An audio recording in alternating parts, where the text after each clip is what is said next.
Question 8. Neil buys 30 pens, 30 pencils, 30 rulers and 30 pencil cases. What is the total amount Neil spends?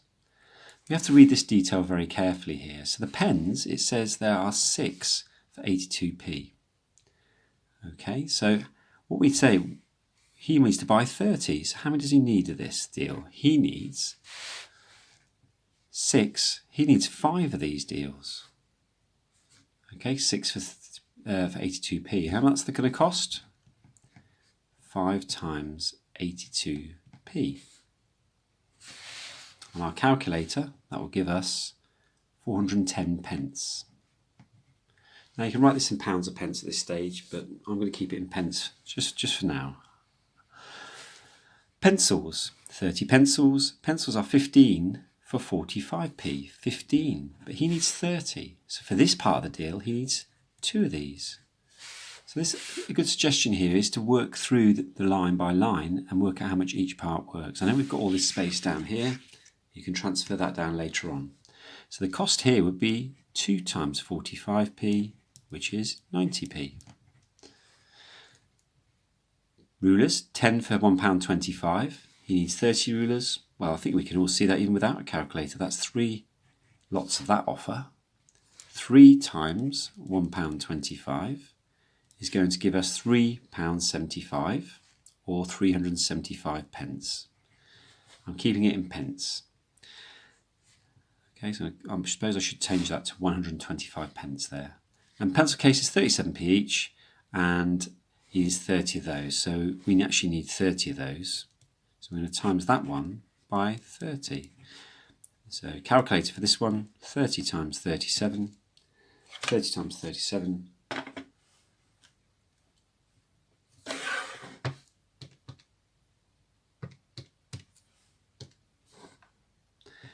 is 1,110 pence. Now all I've got to do is add these costs that I've underlined together. So 410 plus 90 plus 375, and we should come up with an answer there. Now I'm getting a total of 1,985 pence.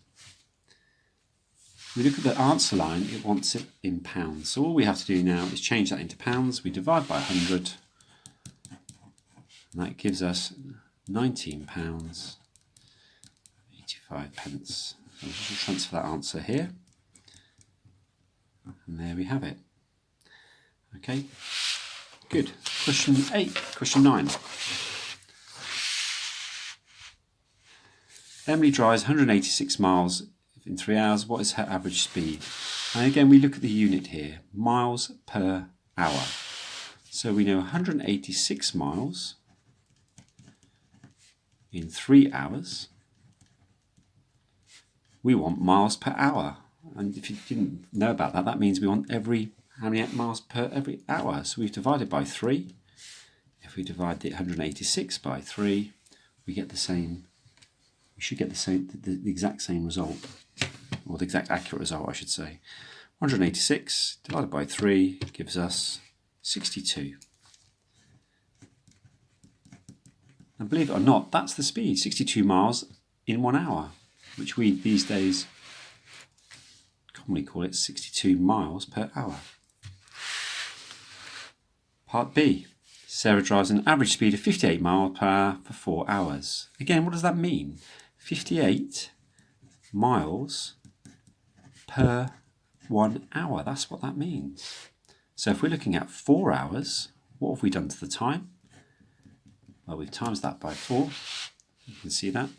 So we're going to times the distance by 4, and 58 times 4 should be, I shouldn't need to do this with a calculator really, 232.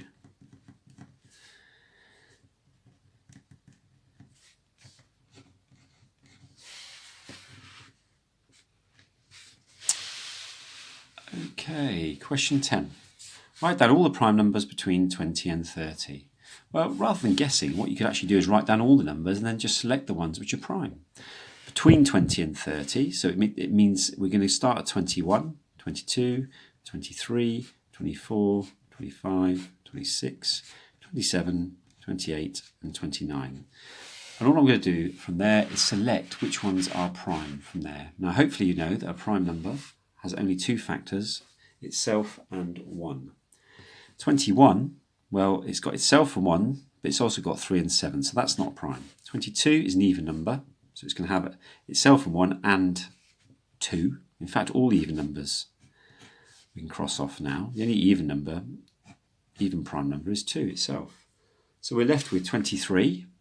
That looks like it's prime, it's only itself and 1. 25 has got 25 and 1, but it's also got 5, so we can't use that one. 27 looks like a prime number, but if you know your times tables, you'll know that is also a multiple of 3 times 9. So 3, 9, 27 and 1. Too many factors, we only want 2. And 29, yes, that's prime. So we've got 23, 29. Here's a question we have to show your understanding of prime numbers. 2 is the only even prime number. Is Catherine right? Well, yes, she is right. Yes. Okay, because every even number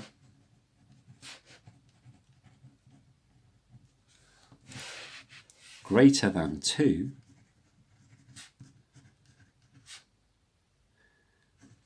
has a factor of 2. What that means is that the even number greater than 2 will have itself and 1 and also 2, so it will have 3 factors at least. So that's the reason why then. Question 11.